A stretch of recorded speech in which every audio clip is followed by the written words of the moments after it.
Consumer engagement in life sciences and healthcare continues to grow, from searching for care and accessing new channels of care to tracking and sharing health data and using new digital tools and technologies. How could this increased engagement spill over to the regulatory environment? Or will it? This is Tales of Transformation. On our last episode of Tales of Transformation, Dan Ressler and Doug McKinnell joined me to discuss how regulation is evolving to address the continued emergence of new technologies and digital capabilities in life sciences. Today, Dan and Doug are back to dig into the evolving role of the patient and how consumers themselves, whether they are aware of their impact or not, could influence the life sciences regulatory landscape. Dan is the Global Regulatory Advisory Leader of Deloitte's Life Sciences and Healthcare practice, and Doug is a partner with Deloitte, Switzerland. Welcome back, gentlemen. Thank you. Thank you. So, Dan, how do you see the role of the patient evolving, and how could this influence the regulatory environment as it relates to digital advancements? I think patients will absolutely have a role in the regulatory landscape and probably both explicitly and implicitly, or maybe better said, both directly and indirectly. We've talked a lot about regulation and about the balance. It's about keeping patients safe, but it's also about making sure that patients, I think will be increasingly about making sure that patients have the information to make the best decisions about their health, and that we're bringing the best medicines to live long and healthy lives. And I think you're already seeing patients treating healthcare more and more as a benefit and needs-based decision, in many ways like anything else we shop for, right? So patients go to multiple sources for information. They're developing their own perceptions and maybe even plans before they speak to a doctor. So they're going to want more information, not less, and they'll want it to be right. They'll likely be willing to trade or contribute some of their own information, but again, only if they can expect the right level of privacy and things like that. A different kind of regulation, but regulation nonetheless.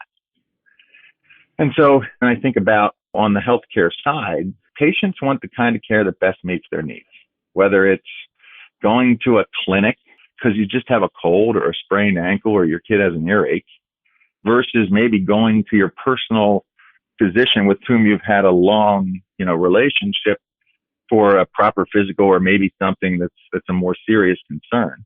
And of course, they're consumers, so they want both parties to know about all of their interactions. And they want their health information, which is usually personal, to remain safe and private. So how we're buying healthcare and medicine and what we're expecting beyond just a single monetary transaction, I think that's already beginning to influence our regulations.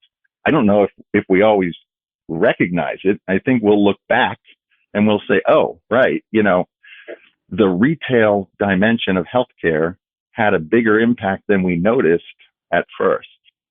The other thing I'd say is consumers don't really like to take no for an answer.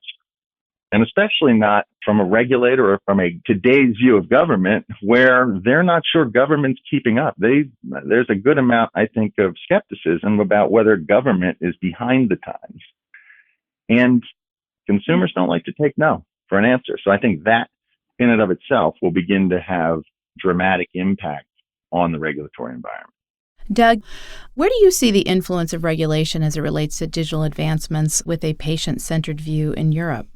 I don't know necessarily if I see a European patients and consumers acting fundamentally out of lockstep with American and other counterparts around the world. What I do think is fascinating is the language we now use. Dan, throughout his thoughts, referred to patients, he referred to consumers. It wasn't such a long time ago that we used the word subject to describe a participant on a clinical study. We've come a long way. Patients do not behave as subjects who say, yes, doctor, you know best. I will do exactly as you advise me to do and submit to, whatever the protocol requests. They are informed, they are empowered, they are proactive. I absolutely loved a case example, actually, that showed the peril that we face if we don't engage patients very positively. There was an example where a whole cohort of patients, all enrolled onto the same blinded clinical study, effectively unblinded the study. They shared proactively through the course of their experiences participating in this study. They shared a lot of their actual lab and test results, at least to the extent that they were able to kind of pick them up and write them down and kind of notate them. And actually then within that group, there were all kinds of different professional skills and statisticians, etc. And they were able to work out, whilst the study was all going, exactly who was on standard of care treatment, who was on the study drug, how each person was responding to it. They got pretty close to predicting the conclusions of the study itself while it was still ongoing. And I think it's a fascinating case example of what happens if you don't positively engage and positively embrace the demands that patients, consumers have, their expectations of how they will be treated. And I think that there's also, we did a phenomenally interesting project recently where one sponsor study actually took patients to a clinical site and did all kinds of walkthroughs of different proposed protocols, gathered that feedback, and actually compared then how the feedback of different patient groups, so kind of those of African American descent compared with those of Caucasian descent. And in many cases, the feedback was very similar. In other cases, there were quite different kind of emotional responses or even taboos around discussing certain topics.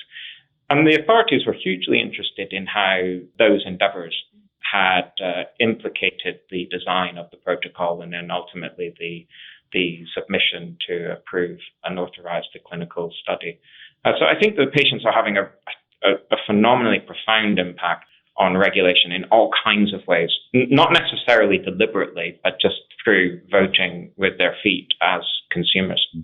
Today's consumer is more informed, more empowered, and much more proactive. They are no longer subjects and will be making their voices heard. I want to thank my guests Dan and Doug again for joining me today on Tales of Transformation. Thank you. Thanks for having me. Thank you.